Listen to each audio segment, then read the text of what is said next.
When hiring people, you get disappointed because you're looking for one instead of looking for people that are 1/10 of what you are. I'm going to clarify this in a second, all right? For those of you guys that feel like, oh, wait a second, are you going to feel like you're that special and that big and that unique that you need to get 10 people to match yourself? The opposite of humble, right? We already got over the part of like being humble. I'm not trying to be humble. I'm just telling you historically, and I can tell you after managing hundreds of staff, dealing with a lot of people, hiring and even firing a lot of people, that one major disappointment is that people are not more like me. So he's saying with this particular thing, because we were talking about how does he get to create such an incredible team of people? Well, first of all, he understands that what he is and who he is very, very, very difficult, if not impossible, to replicate. And because it's very impossible to replicate, the focus that he has is to get 10 people to equate for what he is. 10 people. You can easily say that to replicate what Grant Cardone is, you probably need 100 people, but his number is 10. And from my experience, I can tell you that one of my greatest sources of disappointment in the hiring process of working with people is the fact that these people are not as motivated, they're not as hungry, they're not as determined, they're not as willing to go the extra mile, they're not as dedicated to the purpose of the group and the expansion of the group as I am. And that leads to our disappointment, because from my experience also, I can tell you that the one thing that can damage relationships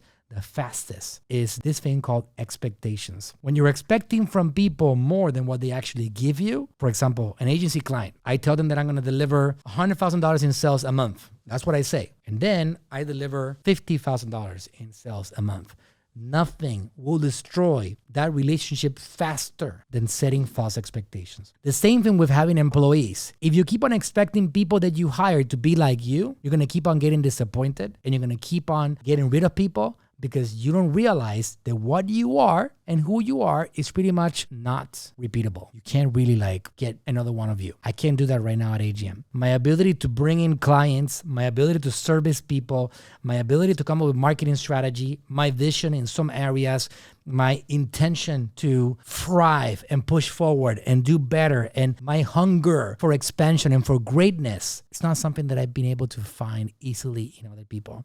And if I keep on expecting people to have that hunger, even though maybe they're not the owners also, they're not founders, no matter what, right? Because even if you're an employee, if you really want to grow, get yourself to a whole new level professionally and financially, personally, you want to be hungry, you want to be determined, you want to provide value, you want to be dedicated, you want to push, you want to show people around you that you are a team player and that you're going to do whatever it takes to take that team to the next level. When you don't get that as a leader, you could be disappointed. But if you simply adjust your mindset a little bit and you realize, listen, maybe what I got to do is that I got to realize that there's nobody else out there like me and I got to build a team of people. So let me go for hiring 10 people to compensate for maybe those inefficiencies in certain areas and try to create one more of me. And if you do that, you'll be able to actually get a lot of value from these people coming into your world because your expectations for them, they go down a little bit. You're not expecting them to be superheroes like you, and you're going to give them more time to develop. Because the other thing about building people up, which is something it's another takeaway that Grant talked about, that you need to be willing to actually develop people. People will come to you